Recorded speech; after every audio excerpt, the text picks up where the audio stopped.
Welcome করছি the cricket শোতে। সরাসরি চলে যেতে চাই ফ্রি হিট সেগমেন্টে। আপনাদের মন্তব্যেই যদি যাই, প্রথম কমেন্টে এসেছে মৌ, মিরাজ কি একাই সিলেটকে ডুবাচ্ছে? যেমন গ্রামের পাড়ায় ছোট সময় যখন খেলতাম তখন যার ব্যাট অথবা বল থাকতো সে প্রথমে বল করতো অথবা ব্যাটিং করতো।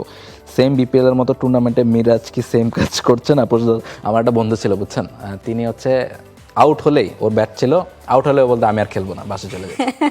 আমরা ব্যাটিং করতে পারতাম না। মিরাজকে নিয়ে কি বলবো? সাকিব এই প্রশ্নটা করেছিলেন মিরাজকে নিয়ে অনেক কথা হচ্ছে। মিরাজ কেন মানে তিনে ব্যাট করছেন বা টপ অর্ডারে ব্যাট করছেন, তার ব্যাটে রান নাই। মিরাজ কেন বল করতে আসছেন, কেন অন্যান্যদের মানে বল এখনো বাকি থাকতেও, স্পেল বাকি থাকতেও তিনি কেন বল করছেন ম্যাচের ক্রুশাল সিচুয়েশনে, তাও আবার। তো তারপর মানে এইসব সমালোচনা যেদিন হলো তারপর দিন দেখলাম যে মিরাজ ওপেনিংয়ে নেমে গেলেন, ওপেনিংয়ে খেললেন। ঠিক আছে, আই ডোন্ট নো আপনার কি মনে হয় মিরাজ মানে খামখেয়ালি, মানে দর্শকরা যেটা বলছে খামখেয়ালি করছেন কিনা? না, আমার কাছে মনে হয় তিনি যতবারই ক্যাপ্টেন হয়েছেন, এর আগেও তিনি চট্টগ্রামে একবার ক্যাপ্টেন্সি করেছিলেন, সেখানটাতেও তার উপরে ব্যাটিং করার যে আগ্রহ, সেটার কারণে দলের মধ্যে নানা রকম কোন্দল হয়েছিল এবং একবার তিনি ম্যাচ না খেলে চলে আসবেন এমন একটা সিচুয়েশনও তৈরি হয়েছিল 2-3 বছর আগে চিটাগাং কিংসের সাথে। ফলে আমার কাছে মনে হয় যে মিরাজ আসলে টি-20 ক্রিকেটে অতখানি ইম্প্যাক্টফুল ক্রিকেটার না। মিরাজ নামটা শুনলে আমাদের যত বড় ক্রিকেটার মনে হয়, allrounder, as a batter, as a bowler, batter এবং বলার, কোনো ব্যাটিং বোলিং কোনোটাতেই তার টি-20 ফরম্যাটে ইম্প্যাক্ট অত বেশি না। এবং টি-20 ফরম্যাটে আসলে আপনার 20 রান তো করবেন, সেটার ইম্প্যাক্ট কতখানি সেটা খুব বেশি ইম্পর্টেন্ট। ফলে মিরাজের ওই ইম্প্যাক্টের জায়গাটা ব্যাটিংয়ে যেমন কম টি-20 ফরম্যাটে, বোলিংয়েও কম। এটা কথাটা শুনতে একটু কটু লাগলো, এটা আসলে সত্য কথা। যে কারণে তিনি কিন্তু বাংলাদেশের টি-20 দলের প্ল্যানে নেই এবং তিনি টি-20 দলের জায়গাও তার হয় না। ফলে এবং ওয়ানডে ফরম্যাটেও যে তার সবচেয়ে মানে স্ট্রং জায়গা, তিনি যেখানে ক্যাপ্টেন্সি করেন সেখানেও কিন্তু তার পারফরমেন্স নিয়ে আলোচনা হচ্ছে তাকে ক্যাপ্টেন্সি দেওয়ার পর থেকে। কারণ তার ব্যাটিংটা আমরা যেটা দেখেছিলাম যে তিনি মাঝে 7-8 নম্বরে নেমে সেঞ্চুরি করেছিলেন, ইন্ডিয়ার সঙ্গে একটা সেঞ্চুরি করেছিলেন, বোলিংটাতেও দুর্দান্ত ফর্মে ছিলেন তিনি। তবে এখন কিন্তু তার ব্যাটিংটা দেখছি আমরা যে সেভাবে তার ব্যাটে রান হচ্ছে না এবং বোলিংটাও তিনি 10 ওভারের কোটা ম্যাক্সিমাম ম্যাচে কমপ্লিট করতে পারছেন না।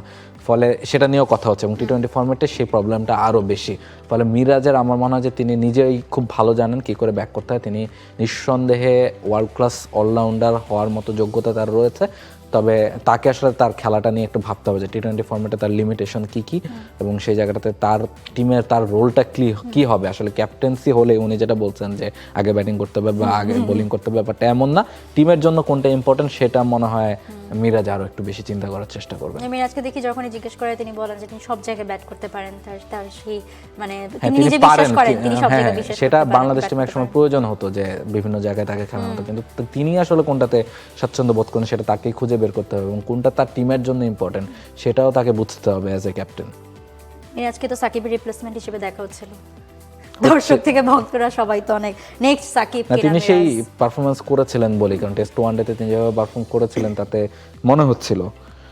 ওকে, পরের কমেন্ট মোহাম্মদ দারুন নাইম, ওয়াও দারুন নাইম, তিনি দারুণ। আচ্ছা, তিনি বলছেন তাসকিনকে ওয়ার্ল্ড কাপে না নিয়ে হাসান মাহমুদ কিংবা রিপনকে কি চান্স দেওয়া যেত না? তাসকিন তো একটা অনেক পরীক্ষিত একটা নাম, অনেক পরীক্ষিত একটা নাম। মানে মানে ওই যে আমাদের পেস ডিপার্টমেন্টে এখন এমনভাবে মনে একটা বলয়ের মধ্যে চলে গেছে। আপনি যে এই কয়েকটা নাম বাদে মানে বাইরে থেকে মানে প্রত্যেক ফর্মেট বিবেচনায়, আবার আপনি যদি টেস্টে চিন্তা করেন হাসান মাহমুদকে তো আপনি নেবেনই। তো আর রিপন আমার মনে হয় যে আর একটু দেখার দরকার আছে, যদিও দুর্দান্ত করছে, বাট ওয়ার্ল্ড কাপের স্কোয়াডে নেওয়ার জন্য একটু দেখার দরকার আছে। এক্স্যাক্টলি, কারণ যেহেতু বিপিএল চলাকালীনই আসলে ওয়ার্ল্ড কাপের দলটা দিতে হতো এবং হ্যাঁ, হয়তোবা তাসকিন আহমেদের এই মুহূর্তে ফর্মটা বা বিপিএলে তিনি খুব ভালো পারফর্ম করছেন, আবার রিসেন্ট টাইমে অফ ফর্ম যাচ্ছে কিছুটা, তবে এক্সপিরিয়েন্স তো ম্যাটার করে এবং টি-20 ফরম্যাটে তিনি বা সাদা বলের ক্রিকেটে তিনি আসলে one of the best express bowler for Bangladesh. ফলে সেই জায়গাটা থেকে তাসকিনের ওই এক্সপিরিয়েন্সেরটাকেই নজর দিচ্ছে এবং আপনি যেটা বললেন যে রিপন মণ্ডল আসলে দুর্দান্ত বোলিং করছেন, কিন্তু ওই ইন্টারন্যাশনাল ক্রিকেটে কিংবা প্রথম ইন্টারন্যাশনালে গিয়েই ওয়ার্ল্ড কাপ খেলা, সেই প্রেশার নিতে পারারও একটা ব্যাপার আছে। কারণ ওয়ার্ল্ড কাপে আসলে যারা ব্যাটিং করবেন এবং যেই প্রেশার সিচুয়েশনগুলো তৈরি হবে সেগুলো অ্যাবজর্ভ হওয়ার তার আগে আমার কাছে মনে হয় যে কয়েকটা ইন্টারন্যাশনাল সিরিজ বা কয়েকটা ম্যাচ খেললে তারপরে সেই জায়গাটাতে সেই জায়গাটাতে রিপনের জন্য, কারণ আপনি যদি ওয়ার্ল্ড কাপে গিয়ে একবার ফেল করে ফেলেন ওই প্রেশারের সামনে বা মার খেয়ে যান, টি-20 ফরম্যাট আপনি মারতেই পারে আপনাকে, তখন একজন ইয়াং পেসারের জন্য ওইখান থেকে ওই ট্রমা থেকে বের হয়ে এসে আবার ফিরে আসা সেটা কিন্তু ডিফিকাল্ট হয়ে যায়। ফলে রিপনের জন্যই আমার মনে হয় না রিপনকে এত তাড়াতাড়ি এত কঠিন সিচুয়েশনে ফেলে দেওয়াটা ঠিক হবে। আমার মনে হয় যে মানে রিপ্লেসমেন্টের কথা উঠলে ধরেন তানজিম সাকিব আছে, শরীফুল আছে, এই নামগুলো মানে অবলিকে আসতে পারে, তারা তো আছে, আসা উচিত না, কারণ আমার কাছে মনে হয় যে মুস্তাফিজ এবং তাসকিন এই দুটো নাম আসলে একেবারে সেট এখনো পর্যন্ত এই মুহূর্তের বাস্তবতা। আপনি যদি 11 করেন আপনি কিন্তু দেখবেন যে তানজিম সাকিব কিংবা শরীফুল তাদেরকে ঘুরিয়ে ফিরিয়ে খেলা হচ্ছে, ইভেন তাসকিনকেও কখনো কখনো বসিয়ে তানজিম সাকিবকে বা শরীফুল দুজনকেই খেলানো হচ্ছে, মুস্তাফিজকে খেলানো হয়েছে। যেহেতু শরীফুল মুস্তাফিজ দুজনই লেফট হ্যান্ডার, ফলে তানজিম সাকিব কিংবা তাসকিন তাদেরকে রোটেট করে খেলানো হয়েছে। আবার পেসারদের ওই ওয়ার্কলোড ম্যানেজমেন্টের ব্যাপার আছে বড় টুর্নামেন্টে, সবাই কিন্তু তাসকিন কিন্তু পুরো টুর্নামেন্ট খেলেন না, কিংবা তানজিম সাকিব পুরো, একমাত্র মুস্তাফিজই পেসারদের মতো জিনিস তাকে সবগুলো ম্যাচ খেলানো হয়, ফলে সেই জায়গাটাতেও ভাবনার জায়গা আছে। সব মিলে আমার কাছে ওয়ার্ল্ড কাপ স্কোয়াড দেখে মনে হচ্ছে যে ভালো স্কোয়াড, খুব বেশি সমালোচনার জায়গা আমার কাছে মনে হয় না যে ছিল, স্পেশালি পেস ডিপার্টমেন্টটা মোটামুটি সেটেলই বাংলাদেশের জন্য। পরের কমেন্টে যদি যাই, ফাজিল রাব্বি তিনি বলছেন আপনাদের মতে এবার বিপিএল কি রংপুর জিতবে?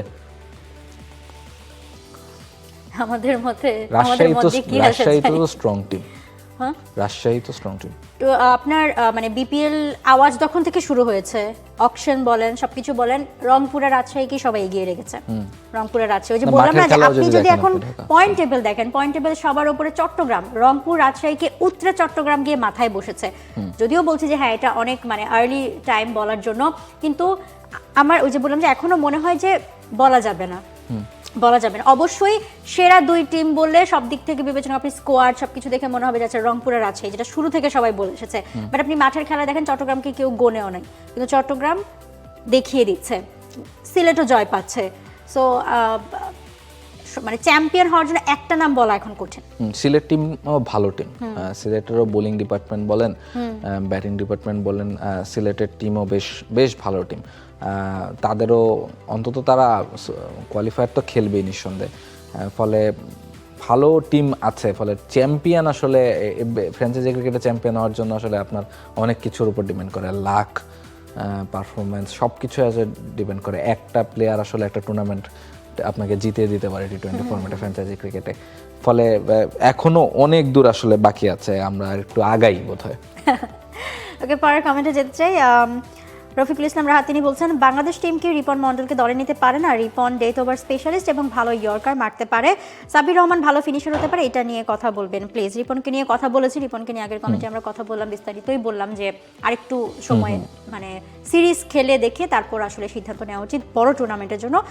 আর সাব্বির রহমানের একটা জিনিস, সাব্বির মানে দেখেন সেদিন আমি একটা রিপোর্ট করলাম যে মানে সাব্বিরকে সবাই চাইবে, সাব্বিরের ক্রেজ কখনো কমে না, এটা দারুণ লাগে আমার কাছে। এবং সাব্বির রহমানের যে কথা বলছেন ফিনিশার হিসেবে, হ্যাঁ সাব্বির দারুণ, সাব্বির ভালো, বাট সেটা তো আমরা বিপিএল-এই দেখছি। এবং বিপিএল-এ পারফরমেন্স তার কথা বলে, ওই যে দেখেন একটা ম্যাচ কিন্তু সাব্বিরের ব্যাটে জিতেছে দল, এখন সাব্বির ফিনিশার হিসেবে এসে 4-6 মেরেছে।